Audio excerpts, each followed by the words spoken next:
7 a.m. and it's now time for the Morning Watch. Listeners to Love 101 FM are advised that the views and opinions expressed in this program are not necessarily those of Love 101 FM.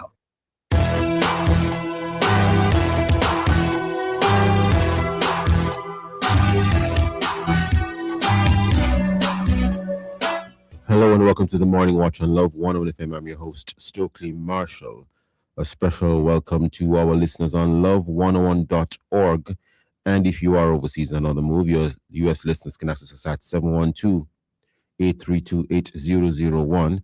And if you are in the UK, 0330-332-6541.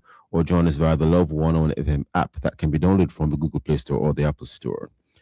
You can also join us on Love 101 FM Facebook and YouTube Live. In the first watch today, healthcare without Cuba, what the end of the 50-year program means. And in second watch, what is the possible connection between President Trump and his term in office, the blood moon and the present war in the Middle East?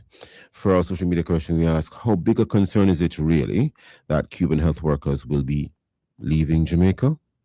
Well, that is if they all leave.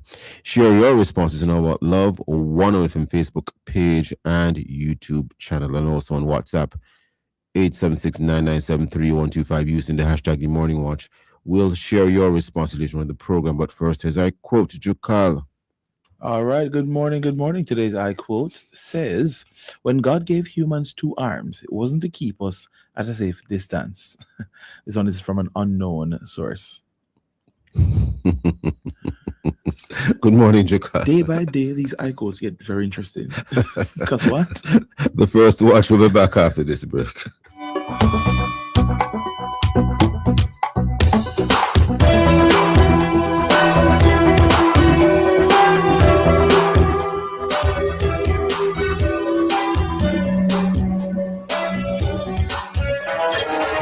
Central bank digital currency is now here. Jamaica, no cash, no problem. Step into a future of ease, convenience, and security. Conduct business with your mobile device instantly and without fees. This is how life should be with Jamnex. You catch it free. Jamnex and free. Use it to buy your mobile TV. You can buy your shoes at 3Ps. Central bank digital currency. No cash, no problem. Jamnex, backed by the Bank of Jamaica. Start your day informed, alert, and ahead of the curve. Join us at 6:30 a.m. for the latest breaking news, weather updates, and everything you need to know. Clear, concise, connected. It's your morning news right here on Love 101 FM, the family station. On Mondays, the morning news is brought to you by the Ministry of National Security Live Good Anti-Violence Campaign.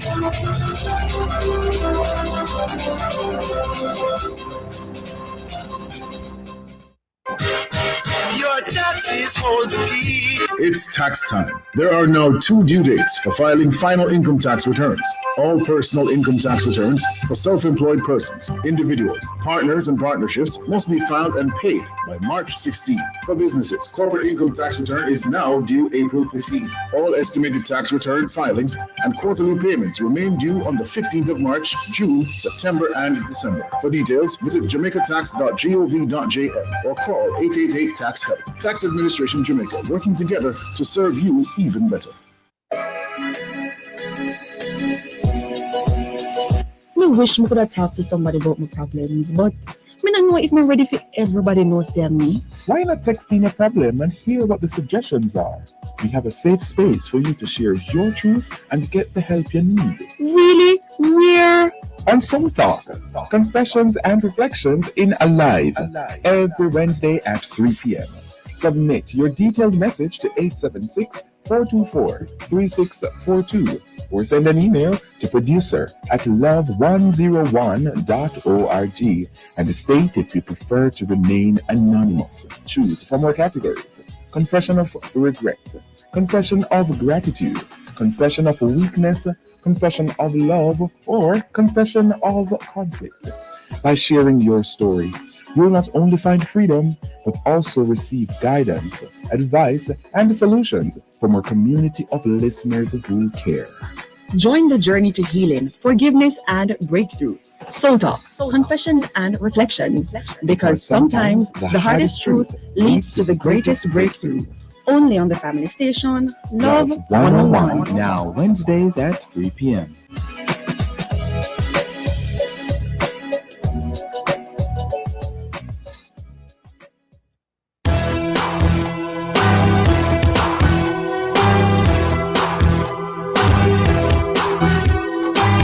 Welcome back to the Morning Watch. I'm Stokeley Marshall. Now, since about 1976, Cuban medical professionals have helped to fill certain gaps in the medical system here in Jamaica. And, some of them have been in specialists and fill other roles in the health sector. The government of Jamaica recently announced that it will discontinue the long-standing medical cooperation program with Cuba for certain reasons. And what will this mean in terms of the healthcare system here in Jamaica? You will often hear comments about shortages of staff. We have as our guest to discuss this issue Professor Marvin Reed, President of the Medical Association of Jamaica. And we also have as another guest, Kevin O'Brien Chang, social commentator. Both gentlemen, both of you, good morning, sirs. Good morning. Professor Marvin Reed, good morning. Mr. Brian Chang, good morning. Morning, everybody. Now, how big a concern is it really that Cuban health workers or professionals, rather, in terms of medical doctors, etc., many of them may be leaving Jamaica as a result of this? I don't know if some of them will be staying on maybe in another capacity as maybe employed directly to the government of Jamaica. Mr. Brian Chang, I'd love to hear your thoughts, but I want to start with Professor Marvin Reed, since based on the hat you wear, sir, as the president of the Medical Association of Jamaica. Professor Reed, sir? Morning. So the short response to you is that we expect to have some disruptions in service delivery in the short term. Exactly how it will play out in the medium to long term is to be determined. But certainly you would expect, if you were to remove over 200 health workers abruptly from the health system, which is already marginally staffed, you're going to have disruption. Okay, so it will be an abrupt removal. Will there be a window period, or it will be abrupt, or is it already abrupt? Well, from the communications that I've seen, it will be abrupt. Okay, do you have a date? No, I don't have a date, except for the only publicly disclosed date is the March 20th cessation of the I program. Okay. But the anticipation, based on what the response I've seen from the Cuban ministry, is that they're expecting their citizens to return immediately. I think you meant the Cuban embassy. I think you meant the Cuban embassy. I think I heard you say Cuban ministry. I'm not sure if I heard you correctly. Yeah, man, Cuban embassy, yes. Yes. Now, in terms of the possibility of some of them remaining perhaps as employees of the government of Jamaica, or maybe even working privately, have you heard anything about that? Well, that's a little bit more nuanced because the provision for individuals to work, especially privately, they have to be licensed, and licensing a medical professional does involve a particular process. So I'm not aware of all of those processes being completed to facilitate them working privately. So I wouldn't put that as one of the solutions on the table as we speak. And based on the posture of the communique that I've seen from the Cubans, it's not something that they're going to encourage their citizens to do. So I wouldn't put that as a viable option really on the table. So based on the program that still exists until March 20th, it would appear. When Cuban... For the I program is March 20th, but other programs it may be even earlier. Oh, I see. So in other words, on whichever program it was, they did not require a license to work in Jamaica. Oh no, man, they would, but the license would have been arranged for them to work specifically in specific sites to do specific sets of activities. We call it special registration. Oh, so just like after Melissa, when the health professionals came to help us, they would have had to register under what we call special registration to allow them to see our patients. Okay. And have you heard any concerns about we have heard what the United States has indicated were some of their concerns, and there are issues to do with payment. Were they paid fully in terms of directly into their pockets as doctors, or some of the payment went to the Cuban government? We're also hearing that there might be issues with passports. Do you have any comments in relation to any of the things I just outlined or highlighted? All right. So the long and short is how we got here is important, but starting from where we sit in the health sector, what is far more important is what is going to happen now and what we foresee to happen in the near future. The antecedents, the things that transpired, led us up to this way, as I said, are unfortunate, and we have many sides to the stories, as far as I'm hearing. But the key element is, from a Jamaican medical perspective, is really how do we move forward with the situation as we see now. Interesting. I'll leave it there in terms of your response, Professor Reed. Mr. Branchang, good morning, sir. Morning. Your thoughts on the fact that the association, we have had the long-standing association cooperation with Cuban health professionals, will clearly be coming to an end very soon, if not, in some cases, has already ended, depending on what program we might be addressing. Professor Marvin Reed indicated that, there was more than one program, Professor Reed. I think that's what you're trying to indicate. There have been many things. So there has been diffused throughout the health system. So they provide us with specialist nurses. They provide us with specialist technicians for our cancer program. And the most famous of all of them is the eye program that operated out at St. Joseph.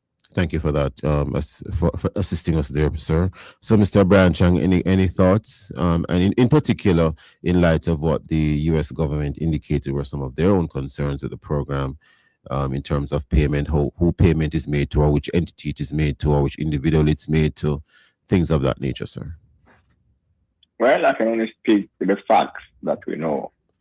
What we do know is that the conditions under which they were employed and which going forward it would have been were illegal by Jamaican law.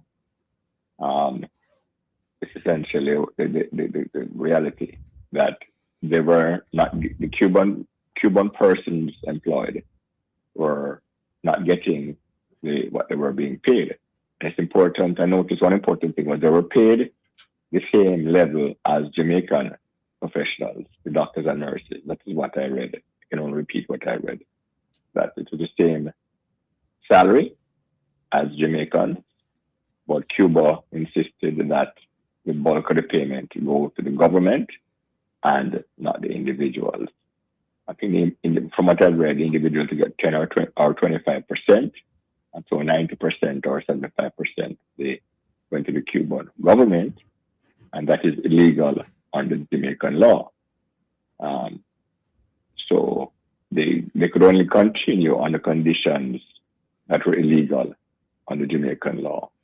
And the government, what they're saying is that they went to Cuba, the Cuban government. We have to distinguish between the Cuban government and the Cuban people. It's not the same thing.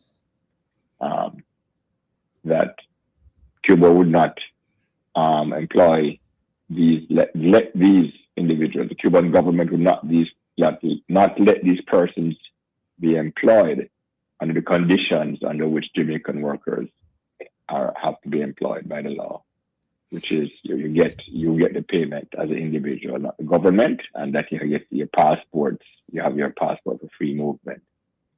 Can you hold that thought for us 1 second, Mr. Brancham, because we're now upon a break, and you have said a couple of interesting things there that we may wish to examine on the other side of the break.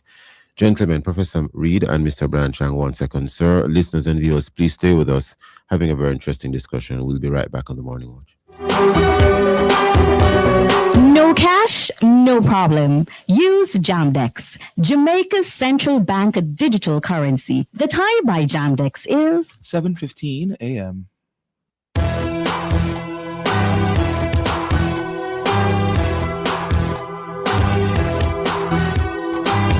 Welcome back to the Morning Watch. I'm your host, Stokeley Marshall. We are in the first watch having a very important discussion. The topic is healthcare without Cuba. What the end of the 50-year program means. Our guests are Professor Marvin Reed, President, Medical Association of Jamaica, and Mr. Kevin O'Brien Chang, social commentator. Mr. Bryan Chang, you're making some comments before the break, sir. I would like to continue, sir. I said I'm only giving my understanding of what I've read and heard. Yes. That Jamaica, I guess, maybe prompted by the U.S. to examine the relationship. It's been 50 years. And maybe sometimes things get into like a routine. This is how we do it. And it's been done for 50 years. You know, like contracts been renewed, okay, so it's going. And the U.S. brought up reality, is this legal? And I guess the Jamaican government started examining us. Oops, this is not legal. And so the only way and they went to Cuba and said, look, how the arrangement we have is not legal by our law. Can we change the arrangement so that the medical personnel get paid like Jamaicans? Basically, you know, they wanted to treat the Cuban medical personnel, the Jamaican government, as Jamaicans are treated under our law. They get their money, they get their passport, and I guess they pay their taxes, you know. Cuba says, no, when it comes to us, they only get 10-25% the Cuban medical personnel, and we hold their passports. And the question is... So the Cuban government would hold the passports of the medical professionals? That's what I'm understanding. From what I've read, that's the understanding, that the Cuban government hold the passport and they get 90 to 75% of the salary, and the medical personnel got to keep 10 or 25%. I doubt any Jamaican medical professional would agree to work under those conditions. People say, why no? And my only thoughts, I'm not all faith to the details, but my thoughts would be, well, it's been done that way for so long, and that they just now brought to the realization because of what the U.S. is doing. So people are going to say, well, why now? Why is one in the U.S. saying this now? Why is Jamaica only doing this now? Well, maybe they should have in the past, but nobody was paying attention. Now we are paying attention and realize this is illegal under ILO laws. I understand it, but International Labour Organization, global entity. Those working conditions were and are illegal. And it is Cuba that terminated the relationship, the program. They said we're not going to allow their medical personnel to work under these conditions, only under the old conditions. So Jamaica was prepared to continue the whole arrangement if the Cuban personnel were treated like Jamaican workers. That is my understanding of the situation. Understood, sir. And of course, we have had a guest here before who is Cuban, and he said some things that run contrary to some of the things you did indicate, Mr. Bryan Chang, but of course... Well, I'm only reading what sure. the release of the government, the Jamaican government. Sure. Totally understand. And I have not heard it contradicted by the Cuban government. Sure. I remember one thing about Cuba. Yes. Cuba is not a democracy like Jamaica. Yes. There is no rule of law there. It's arbitrary. Well, maybe there's a rule of law that may not necessarily mirror the rule of law. It's arbitrary in terms of, this is what I've seen and heard, that the rule of law is not by the Constitution and all that, it's by the whims of the authorities. Second of all, there's no freedom of speech. We see it all the time of reports. They speak out against the regime, you're beaten and arrested. And thirdly, there's no free and fair elections. It's been one party in power since 1959, and it's people are not allowed to run and decide who they want to run freely and all that. It's not the same democratic system of government that we Jamaicans have enjoyed since 1962, where we can speak freely like here. So now, nobody's going to come arrest me or you. Yeah. And the rule of law is we go to court, we're tried by jury, and that is how you get our judge, and that is how the things are decided. And we have free and fair elections. We can boot out governments, and we do. We have booted out governments freely and said we want a new system of government. None of that applies in Cuba. It is a military dictatorship. The rule of the people are on power basically by the power of the gun. If you protest or want to change or try a new party, you'll be arrested. And that was our facts. I don't think anybody can, if you follow the news and what we've read, that is the reality of where they are. Understood, and Mr. The Brown. question I will just say my point of view. Yeah. I am a believer in democracy. I believe democracy is, as Winston Churchill said, the worst system of government ever invented, except for all the others. I would not want to give up my right, freedom of speech, rule of law, free elections, and I would hope the Cubans would have the same rights as Jamaicans. I would wish them to have that. People talk about China and North Korea and Russia. They're way away from us. Why would I worry about them? Cuba is right beside us.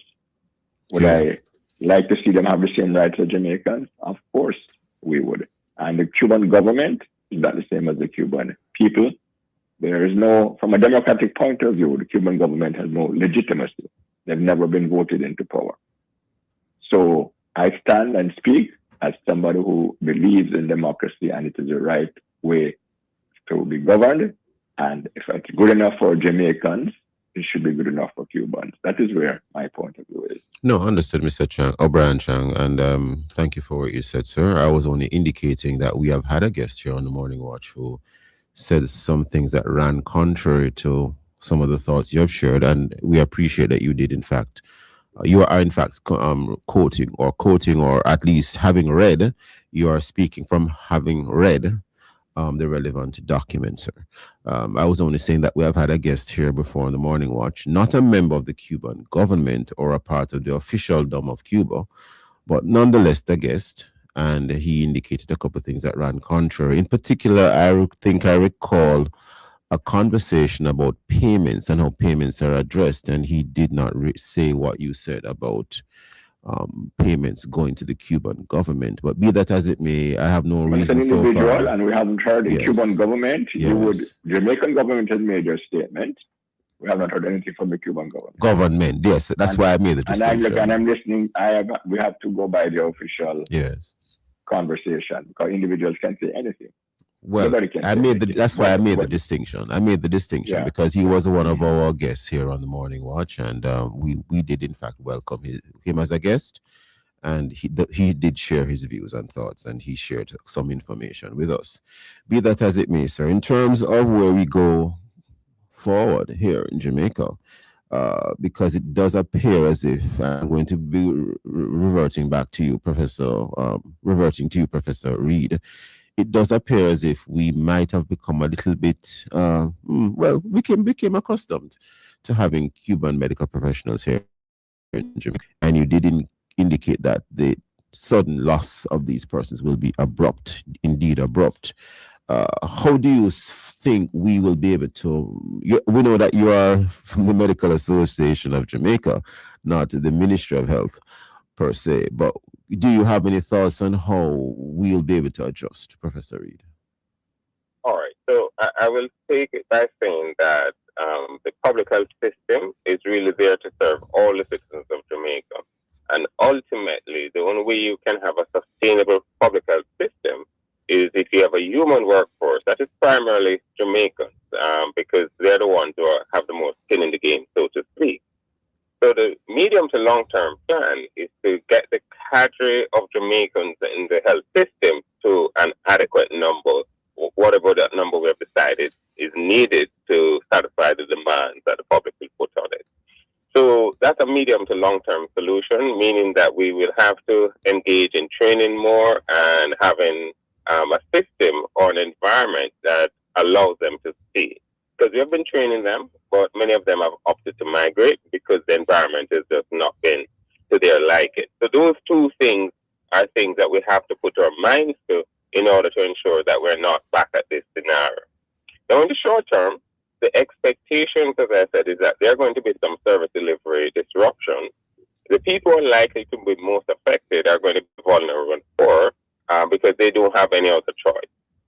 The middle class and upper class will always have choice because there's a private sector, which is actually quite good, that they can access. So the issue then becomes, how do you retweak the health system to overcome the gap that's going to happen? And the options are really very limited from a management standpoint. One, those persons in the system, you're going to redeploy them, you're going to allow them to work longer hours to satisfy the gap. The other major thing that you will have to do is that you will have to, in the short term, recruit from elsewhere outside of Cuba, if we can reach an agreement with them to actually fill the gap. So those are the options. The issue in terms of the actual disruptions on the ground is going to be dependent upon how long it takes us to be able to satisfy or refill the gap from elsewhere. Interesting. Mr. Brian Chang, any thoughts or views on that? Because obviously there'll be some amount of disruption, but efforts to fill those gaps will have to be in earnest. Mr. Brian Chang? Well, the obvious question is, why do we need Cubans to fill the gaps in Jamaica? It shows a laziness on our part. This has been going on 50 years. Maybe at the beginning you could say, oh, we don't have enough doctors for this stuff, we need help. Yes, but after a while we should have corrected our situation. We should have developed our own system, our own space. Yes.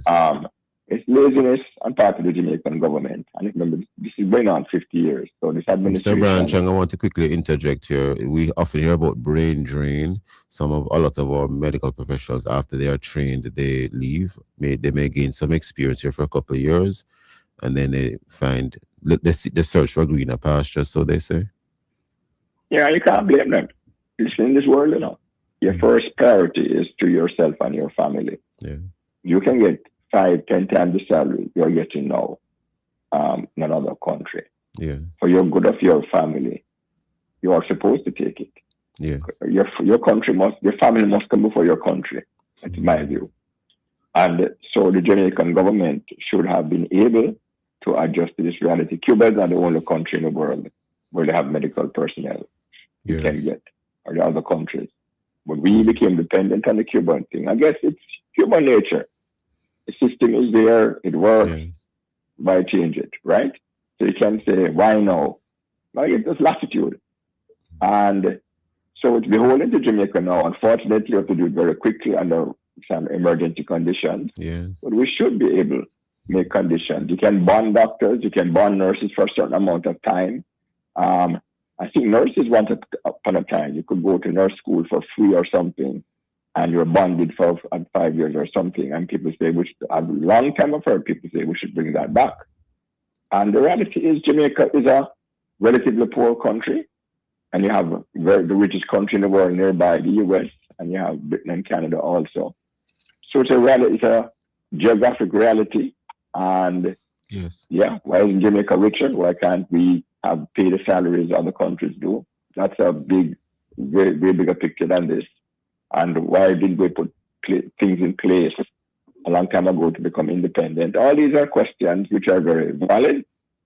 We're here now, but as I said, Cuba is not the only country in the world that has medical personnel you can get. I'm pretty sure the Jamaican government is making strenuous efforts to get other people. But the long-term solution is obvious. We need to have a system where we can have specialists and that we can fill our own gaps. And as I say, we can have a bonding system for a certain period of year from the beginning when people understand it, when you go to school. As I said, I believe the nurses used to have one where you get free Mr. education and all that for nursing. But you have to sign that, look, I'm going to work for a certain period for the Jamaican government. Understood. And that Mr. is, Brian Chang, you only know what because you're of getting into beforehand. understood. Only because of time, we have to leave it there right now. I'm getting a signal. A very interesting discussion. I want to thank both of you gentlemen. Professor Reed, thank you so much. Mr. Brian Chang, thank you so much for your time and for your thoughts. Listeners and viewers, please stay with us. We'll be right back on the Morning Watch. Start your journey with a JN Small Business Loan with small business loans as little as $10,000 and up to $4 million. The time by JN Small Business Loan is 7:31. Mama work hard, for real. She do the most to send me and my brother go school. So, the dream was always to go to university. Well, I fulfilled 2 dreams with 1 Jane Bank savings plan, you know. I further my education and I make mama proud. So you can make the park, travel park, graduate like a star. Stop wishing you could. With your Jane Bank savings, you absolutely can. Jane Bank will help you find a way. Gee, you know say Mike no come. Hold on. No, sir. That sound like consumption. What that? Tuberculosis, aka TB. Now all time something like that. After nobody not get that again. So you think TB still about? If you have a cough for more than 2 weeks with fever, night sweats, and weight loss, go to your doctor or health center and get tested now. Let's be vigilant and stop the spread of TB infections. A message from the Ministry of Health and Wellness. Big Troop Fire! On March 28 at 6 p.m., John Mark Wigan presents his album launch, By Fire, live at the Jamaica College Auditorium. A 4D immersive worship experience where the atmosphere and the music pull you into the journey of refinement. By Fire features the likes of Kevin Downswell, Rondell Positive, Alicia Taylor, Gilead Collective, and more. General tickets are on sale, 4,000. Comfort tickets, 10,000. Tickets can be purchased at Jamaica Youth for Christ and Green Room Studios. Tickets are also available online at SpurOpen.com. It's By Fire. Be there.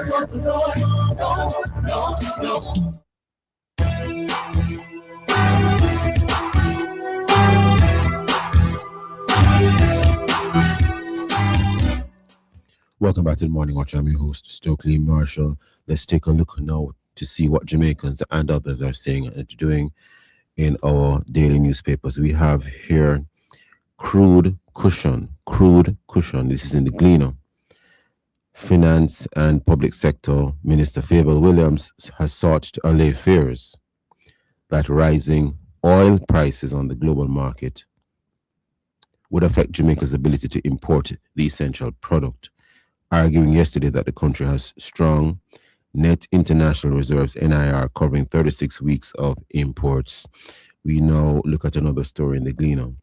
Auditor General launches school bus probe. We now turn to the Daily Observer. This story, there's more to this. There's more, well, it's referred to on the front page of the Daily Observer, but you can find more of it at page 10. Hero teen saves 4 siblings from fire. Hero teen saves 4 siblings from fire. And he's a hero that teen is a hero indeed. And we have here on the front page of the Daily Observer as well, Banking Reset, this story by Jerome Williams. Jamaicans frustrated by banking paperwork and unclear fees could soon see relief as the government moves to introduce systems that will allow customers to easily compare charges across banks, switch institutions with fewer hurdles, and verify their identity through a single platform. And that story continues in terms of the story I made reference to earlier, in terms of Hero Teen. Hero Teen saves 4 siblings from fire, but infant perishes. Just to give a little bit more context here.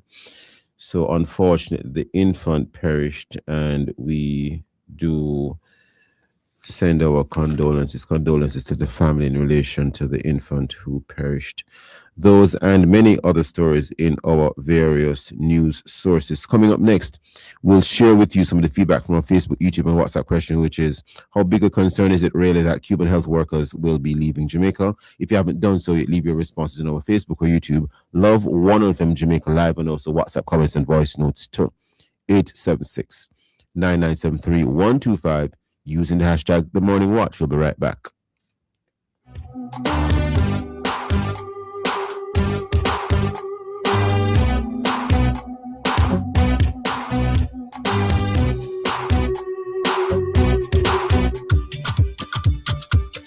The Caribbean Revival with Prophet Dr. Kofi Danso makes a stop in Jamaica this week, and on Wednesday, March 11, 2:30 to 4:30 p.m., the Prophet and team will be at the Ruby Service Station across the Mergrove High School, talking with persons and giving away guest vouchers and more. So make a stop, meet the Prophets at the Ruby Service Station across the Mergrove High School, and then get ready for the meetings at the Olympia Crown Hotel, 53 Malines Road, Kingston 10, Wednesday, March 11, and Thursday, March 12, 7 p.m. nightly. Love 101 FM will be live on location this Wednesday, 2:30 to 4:30 p.m. at the Ruby Service Station across the Mergrove High School at the community outreach to bring you the highlights. That's the Caribbean Revival Jamaica with Prophet Dr. Kofi Danso. We are bringing the highlights right here on the family station, Love 101. Increase in my hands, increase in my hands, speed on my feet.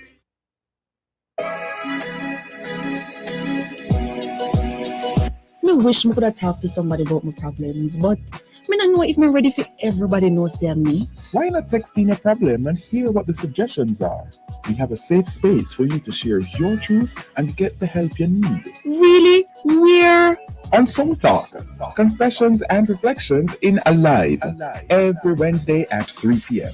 Submit your detailed message to 876-424-3642 or send an email to producer@love101.org and state if you prefer to remain anonymous. Choose from our categories: confession of regret, confession of gratitude, confession of weakness, confession of love, or confession of conflict.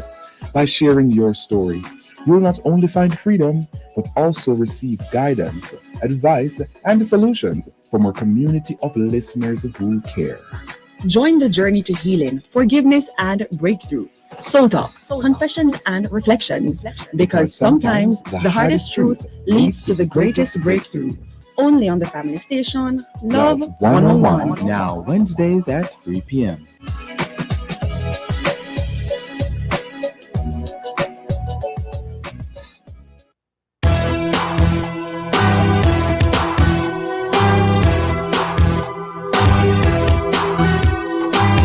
Welcome back to the Morning Watch. I'm your host, Stokeley Martian. Well, we move right into the second watch, and we're talking about, in this second watch, the whole matter of the blood moon. What is the possible connection between President Trump and his term in office, the blood moon, and the present war in the Middle East? Well, that's an interesting one.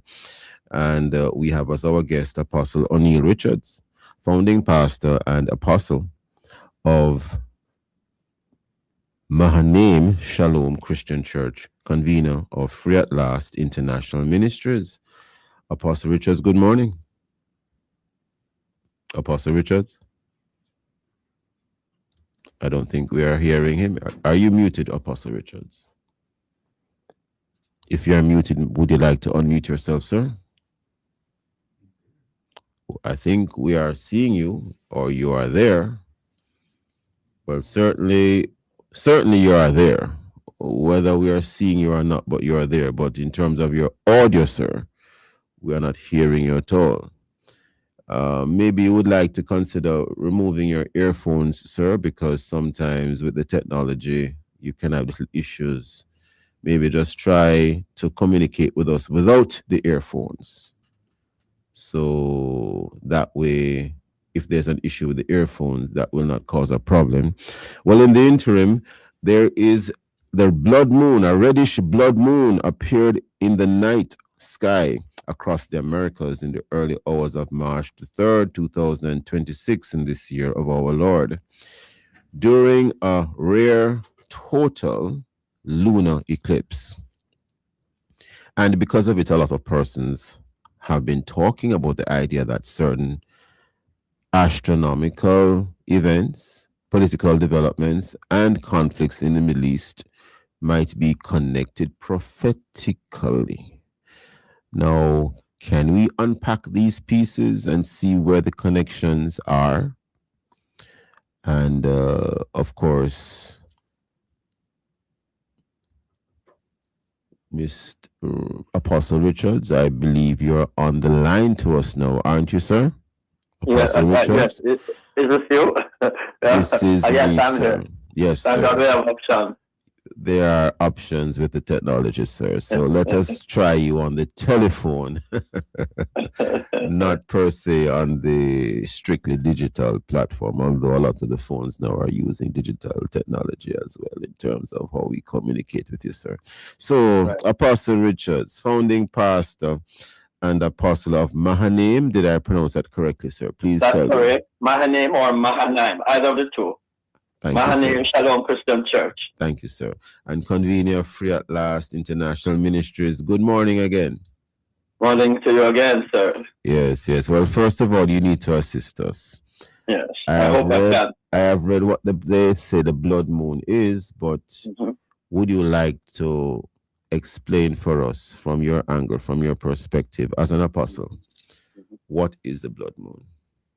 Well, you know, the Bible does talk about the blood moons, and it comes in various prophecies. Would you like to give us a scripture reference? Scriptural reference. This is not a program that is dealing with strictly biblical issues, but since we're dealing with this, would you like to give us a Bible passage, if you have one at present? Yeah, we do have in the book of Joel. Let me just pull it up quickly. Yes, it's also found in the book of Acts as well. Acts of the Apostles? Acts of the Apostles? Acts of the Apostles. Okay, Joel chapter 2. Okay. So New Testament, Old Testament. Okay. Yes, that's right. Joel chapter 2, and it's in the book of Acts as well.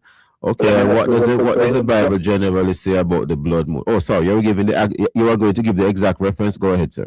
Yes, so you have Acts chapter 2, verse 20, where in Peter's as he preached on the day of Pentecost, he spoke about the sun shall be turned into darkness and the moon into blood before the great and notable day of the Lord comes.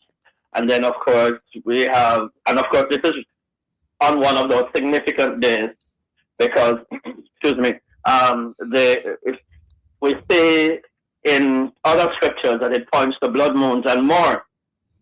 Joel chapter 2 is another. Joel 2:31, which is what Peter the Apostle was quoting from, where Joel 2:31 says, the sun shall be turned into darkness and the moon into blood before the great and terrible day of the Lord comes. So there is a connection. Let me, if you'll allow, let me just quickly make a quick connection. Please, sir, please go ahead. You're our guest. Go ahead. So the blood moons, I'm hearing a feedback.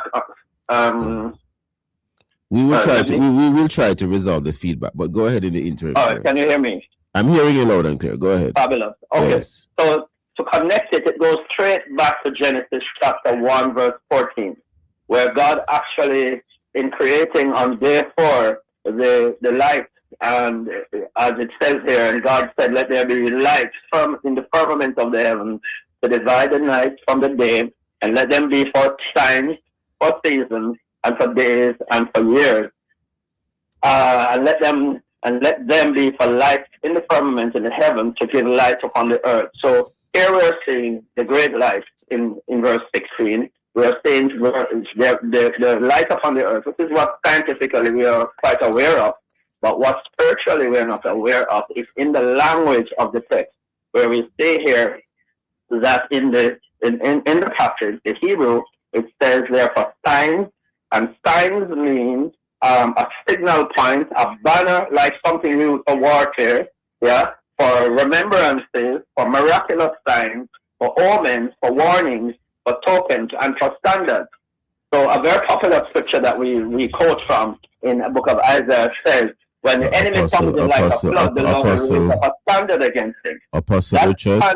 Apostle Richards, only because of time, I think we have a time signal now. Would you like to hold that thought for a second? Do not lose your train of thought, sir. Hold that thought for a second. Listeners and viewers, we'll be right back on the Morning Watch. Time on Love 101 is now 7:45 a.m. When you're enjoying life, critical illness is one of the last things on your mind. But the risk is real. Critical illness has many faces. Young and old, male and female are being affected. Be prepared with critical illness insurance from Sagicor Life. It gives you financial protection when you need it most, with a 25% payout on early diagnosis of non-invasive cancer. Protect what matters. Speak to a Sagicor Life advisor or purchase online at elife.sagicorjamaica.com. If your home internet is slow but your mobile isn't, it's time to make the switch to Flow. Now Jamaica's fastest mobile network with the best value. And the benefits begin right from the start. When you add postpaid mobile to your current internet plan, you get a $20,000 gift card just for signing up. For only $3,700 plus GCT per month, enjoy unlimited social media and YouTube. 80 gigabytes of NU's data plus unlimited anywhere local calls and texts. Make the switch to Flow today. This is Jamaica's network. Conditions apply. We have to protect the woman and the youths now. Elderly in a fear them get shoot down. You me tired if me tell you not the truth now. This is what we have to do now. Jamaica live good, yeah. And make we enjoy life. What we feel safe and now. Jamaica live good. A message from the Ministry of National Security and Peace.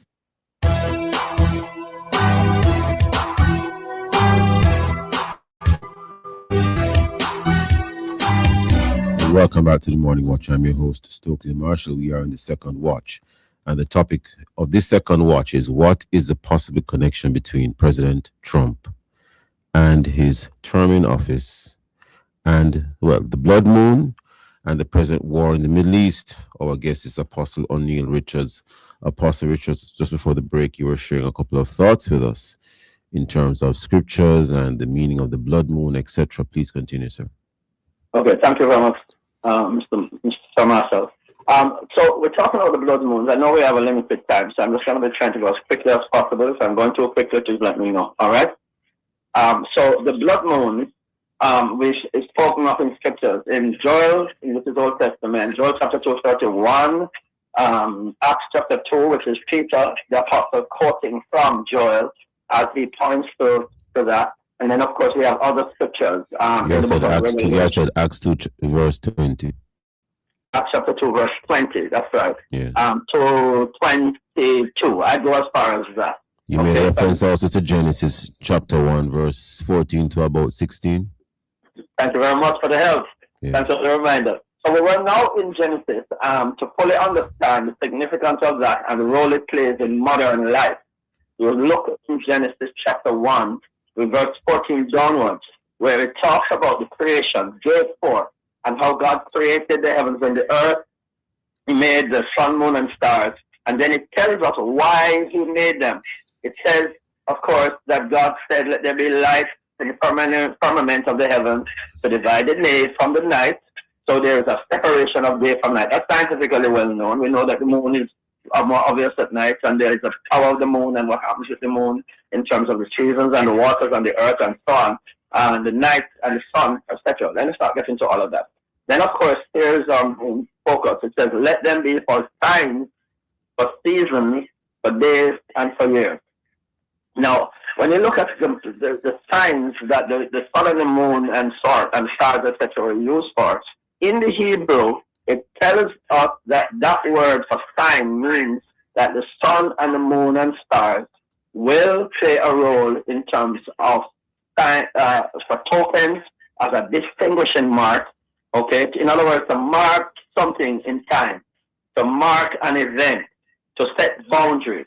And then it says a banner. A banner is what we talk about with Jehovah Nissi, the Lord our banner, which means for warfare. Yeah, so a banner is a war symbol. And a banner is a token that indicates the marking of a place, of a time, or a particular thing. Then it says for remembrances. This is what the Hebrews tells us now, okay? For remembrances. So in other words, it's a time when we remember special events, which is what, when the day of this particular bombing of Iran took place, it was on the day of a remembrance. The day of the remembrance was a remembering of Haman, when Haman came against the children of Israel in the time of Esther to seek to destroy the Jews. And it was in that time that the bombing took place as well. All right? So remember, slow down a second, Apostle Richards. Slow down a second, Apostle Richards. Sure. Just to make sure that we're all following you, myself and the viewers and the listeners. Sure. Are you saying that on the day, the specific day that the United States of America and Israel bombed Iran, that is a significant day in terms of biblical prophecy in relation to the blood moon? It is a significant prophecy in terms of the calendar times of Israel. And I can what exactly that day that Iran was bombed, what day, if any, was that, or what period, if any, was that? That was in the feast of Purim, the season of Purim. The season of Purim, which means Purim is, when you look in the book of Esther, it tells us a story about a man from Persia, which is where Iran is, okay, who was at start to destroy all the Jewish people from the earth.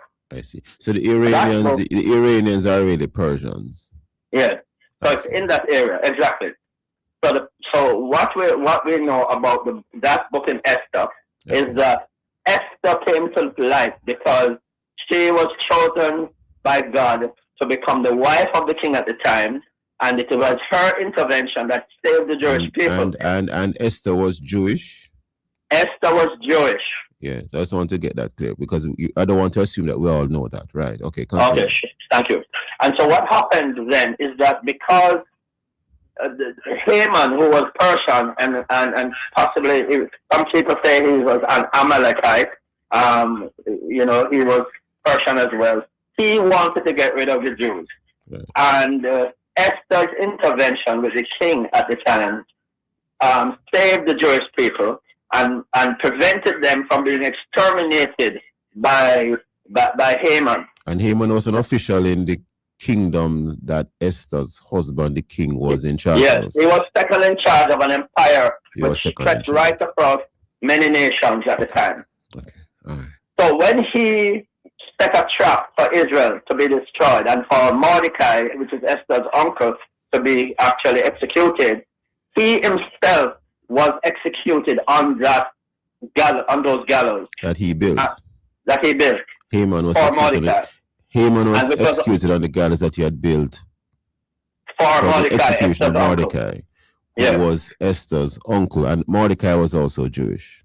And Mordecai was also Jewish. Thank you very much. Okay, all right. So, and that's important to know. So, what we're seeing here is that it made it a little bit easier because I did watch the movie. Well, I didn't watch the movie, but thank you.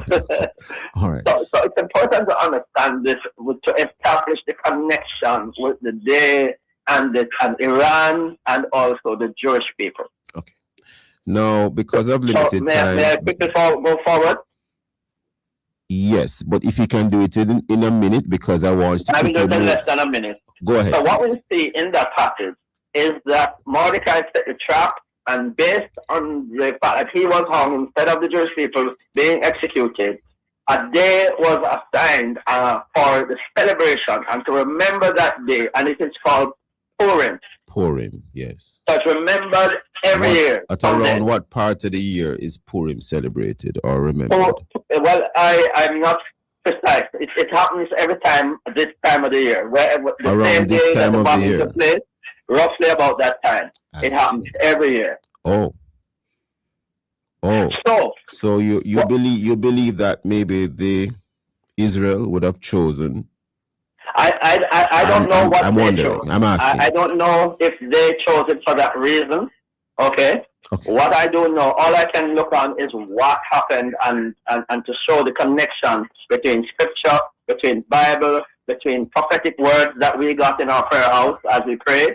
Because while we were in prayer, God spoke to us and we were praying about general things pertaining to the world. And all of a sudden the Holy Spirit said, start praying about Haman, start praying. When I heard prayer about Haman, then I realized God was saying, calling our attention to Purim and saying something is going to happen in Purim. Start praying now. And that was before the bombing. That you got this word before Israel and the United States bombed Iran? Yes, definitely. We got it about 2 or 3 weeks before. Oh. Just like we got a word about Hamas and going the invasion of Hamas into Israel, we got it. Well, that was the day before, but we got for Purim, we got it about. Apostle Richards, we need to have on the morning, or we need to have on the morning watch more often.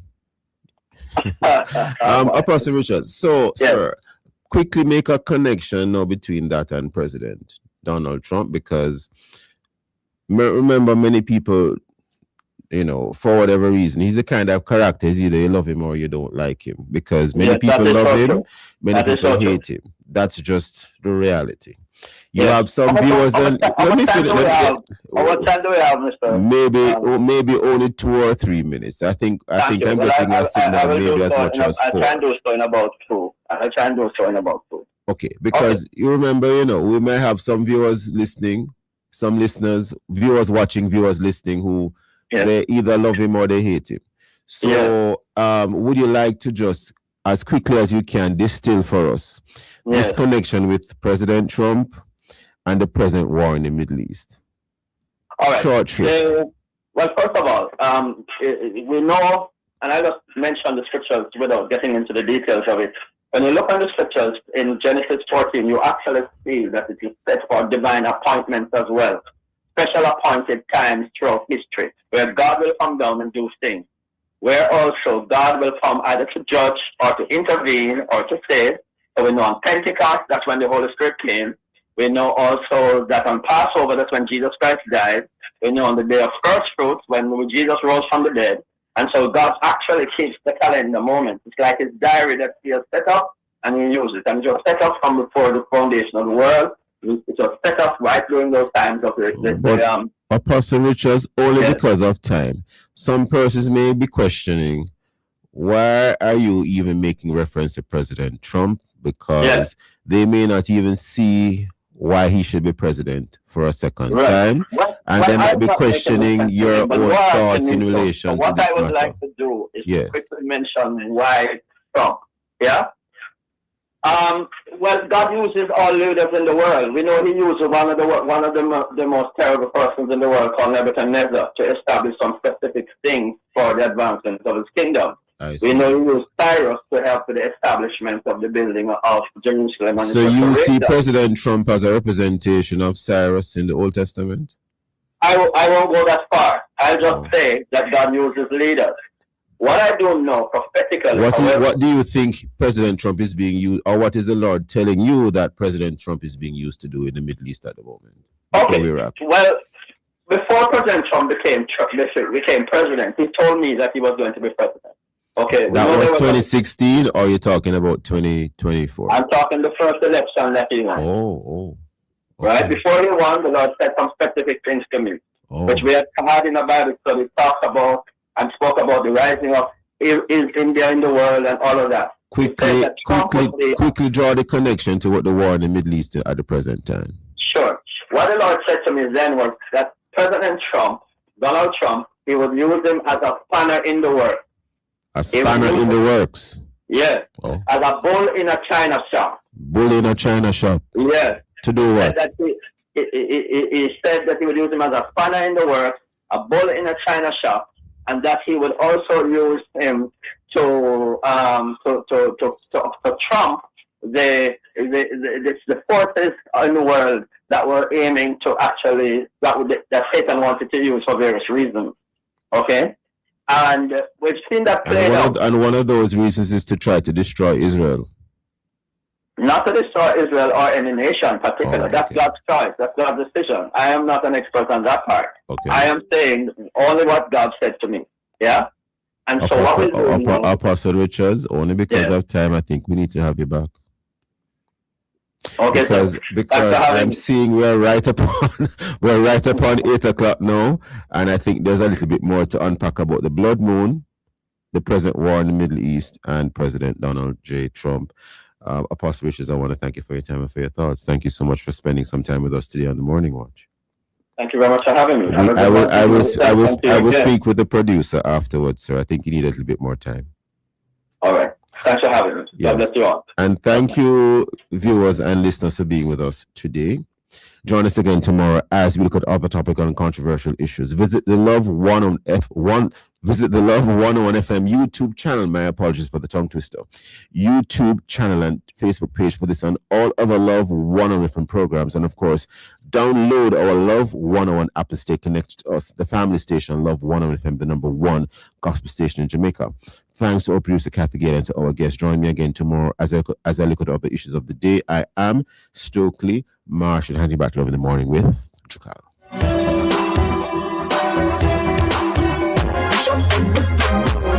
For all your supermarkets, everyday needs, and much more, make it Mega Mart, the best value by far. The time is 8 a.m. and you are now invited to listen to